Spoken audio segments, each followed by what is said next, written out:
we now return to Mickey's Christmas Carol. Look out, big elephants on parade, here they come. There's something magical about Walt Disney Animation, the way it transports moviegoers to just about anywhere in the imagination. Special places filled with unforgettable animal characters, everyone from Bambi to Thumper to Dumbo to Lady and the Tramp. All the inhabitants of the Jungle Book and many more, including the musical Oscar-winning deep-sea creatures in The Little Mermaid. Now your ugly fish is happy as after the whistling roar.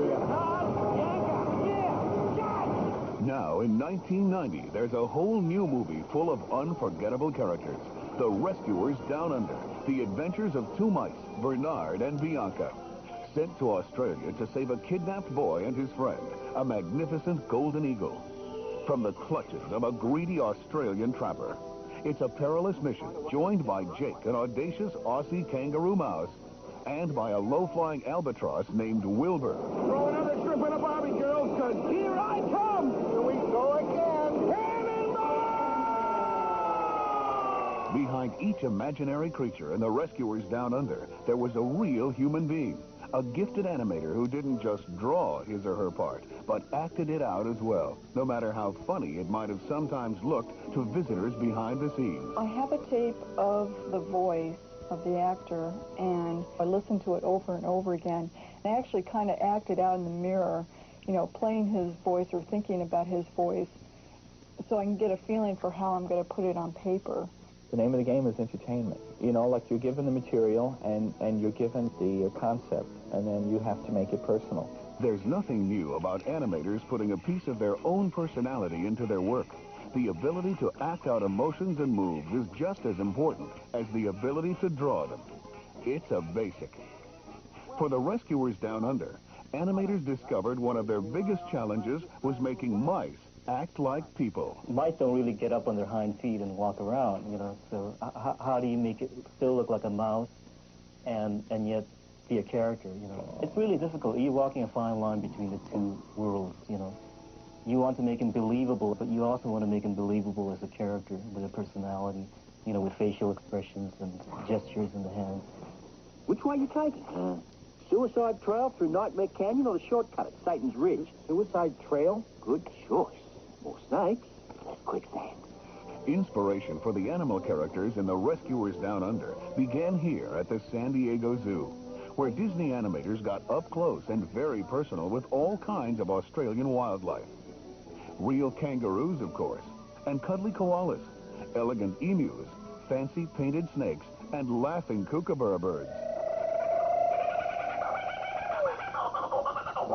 It's a necessity to look at real life, because that's where we draw our creativity from. It's very difficult to make something out of nothing. So anything that helps to inspire the artist to take it a little step beyond reality is what we look at.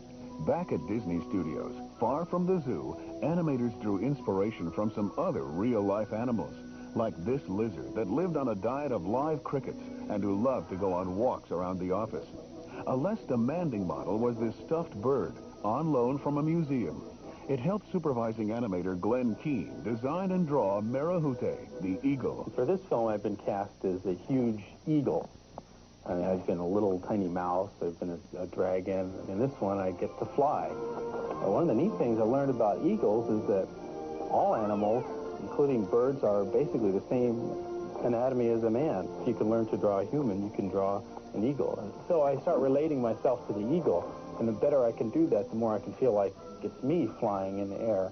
And then once I can feel like it's me flying, and I'm not just doing a drawing, then it takes the animation that next level up, and people believe it because the artist believed it. Walt Disney animators knew they had a big job on their hands, but they had no idea how big when they picked Australia as the spectacular setting for The Rescuers Down Under. It meant going halfway around the world to create an adventure that captures the awesome look, feel, and danger of the mysterious Australian outback. When we were in Australia, I mean, we felt the size of an ant in this huge, huge world. So we tried to get that kind of feeling in animation where the characters are just lost sometimes in this vast environment.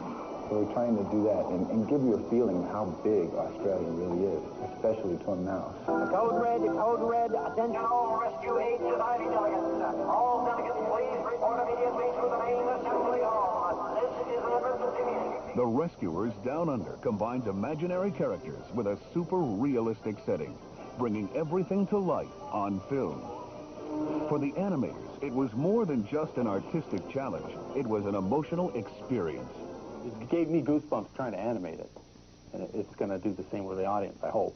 You're worried about your deadline, and you're worried about, will I do the character right? Will I do the actions correct? And then you're sitting in the back of a theater, and these things come on, and the audience starts laughing. And it's one of the greatest highs of all. So exciting. Tie your kangaroos down, sports fans. Here we come! Yeah, let's go for it! The Rescuers Down Under, a spectacular, fun-filled action adventure, adding new excitement to animation as a major movie-making art form.